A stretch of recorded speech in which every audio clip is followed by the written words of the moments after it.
How the heck do you keep this fundraiser thing running smoothly? Well, that's a big question for anybody who's planned a fundraiser, and there are some common event night challenges like volunteers not being sure of their roles. And you can figure out a fix to that pretty quickly, can't you?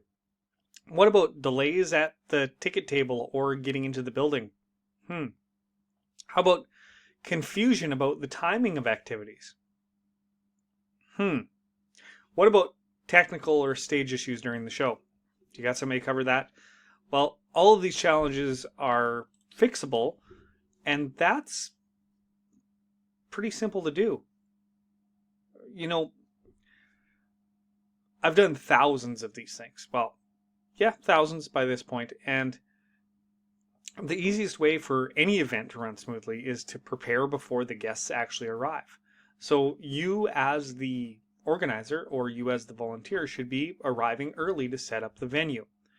You're going to be doing things like testing the lighting, the seating layout to make sure that it's good for whatever entertainment you do bring in. And your entertainer should be arriving early, a few hours at least, to test out the sound, to make sure that they're going to sound good and look good. You're also going to want to have your volunteers there early, if you can, so you can brief them on their responsibilities. And in fact, I've seen some really good fundraiser organizers, festival organizers, they give out a duty sheet, which is basically a piece of paper saying what the job the volunteer is to be doing that night. You get the volunteer to read it, and that's their template for the night. The other thing that you should be looking at is having your cash floats and your ticketing actually ready for the night. Pretty simple, right?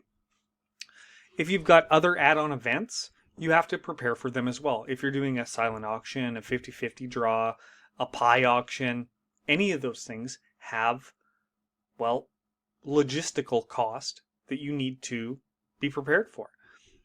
So to run the event smoothly, you have to have those things prepared beforehand.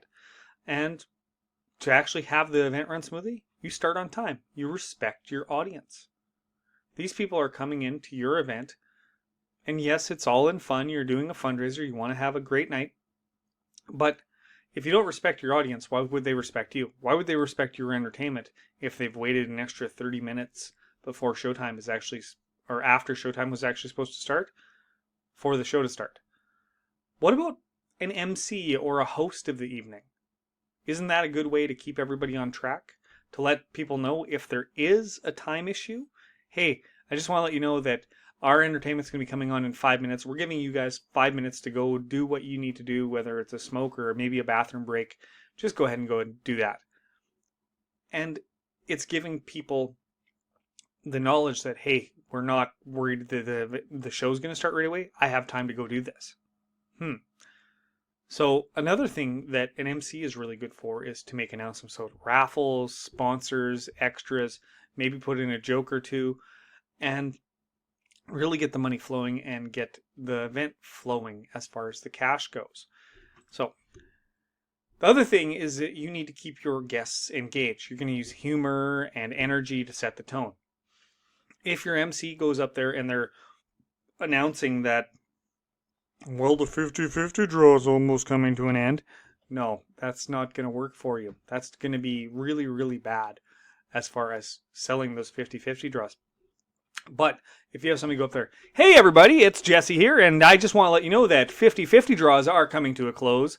Let's make sure that you get that 50-50 ticket as soon as possible. By the way, the jackpot for that 50-50 draw is currently at $900. Do you see the difference between those two things? So your MC almost needs to go into performance mode to sell more of the extras that you're doing. What about highlighting sponsors? Maybe you have a title sponsor. Maybe John Deere sponsored. Well, you're going to get whoever your MC is up there and have an announcement. Ladies and gentlemen, supper is about to start. But before supper starts, before we pick the very first table, I just want to remind everybody that our local John Deere sponsored this event for $5,000.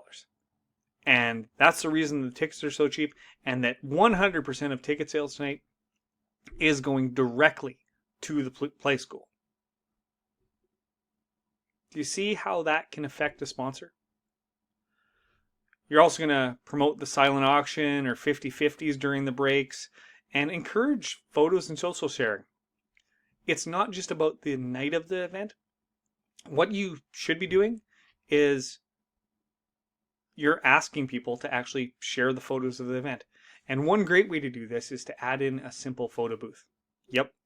And say, hey, we're not going to charge you anything for this photo booth. There's a backdrop. There's a banner with what this event is.